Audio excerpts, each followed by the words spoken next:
श्रीराम जय जय राम।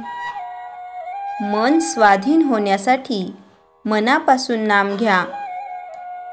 जगात आजपर्यंत पुष्कळ लोकांनी दान धर्म स्वार्थ त्याग केला, पण त्यांच्यामध्ये कर्तेपणाची जाणीव राहिल्याने खऱ्या अर्थाने त्यांना निस्वार्थी बनता आले नाही।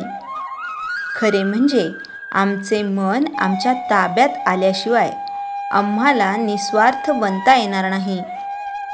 मन कोणत्या साधनाने आम्हाला आवरता येईल? योग, याग इत्यादी साधने त्यासाठीच सांगितली आहेत।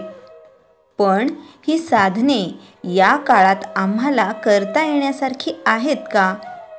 या साधनांसाठी लागणारी काळाची अनुकूलता आपण राहतो त्या परिस्थितीत आपल्याजवळ खास नाही।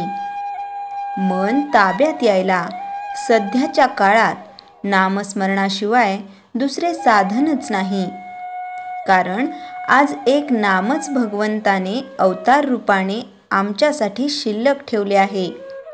तेव्हा मन स्वाधीन होण्यासाठी सर्वांनी मनापासून नाम घ्या। नाम घेत असताना मनाचे स्थैर्य बिघडविणारे जे विकार आहेत त्यांना आवरण्याचा प्रयत्न करा। मनाला सर्वात मोठा विकार कोणता बाधत असेल तर तो म्हणजे अभिमान। ह्या अभिमानासारखा आपला घात करणारा दुसरा शत्रू कोणी नसेल। तो अभिमान सोडायला आपण शिकले पाहिजे। भगवंताने आजपर्यंत एवढे अवतार घेतले ते सर्व अभिमान मारण्यासाठीच होते। हिरण्यकश्यपूच्या वेळी भगवंताने अवतार घेतला, पण देव समोर उभे असताना सुद्धा त्याचा हात नमस्काराकडे न जाता तरवारीकडे गेला। यावरून त्याचा अभिमान किती तीव्र असेल याची कल्पना येईल।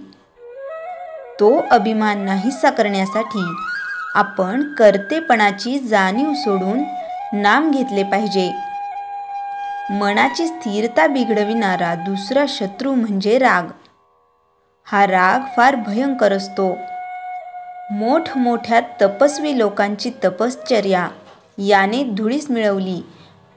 हा राग आवरण्यासाठी आपल्याला राग कशामुळे येतो हे नीट समजून घेतले पाहिजे।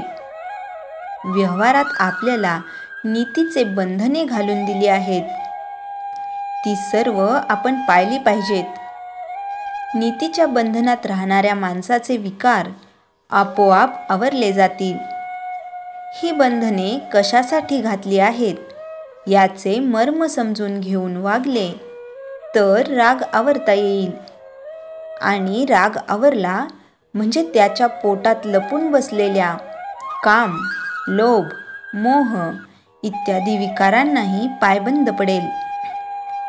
याप्रमाणे नीतीच्या बंधनात राहून तुम्ही आपले मन भगवंताकडे विनम्र करा। भगवंताकडे जाऊ लागा।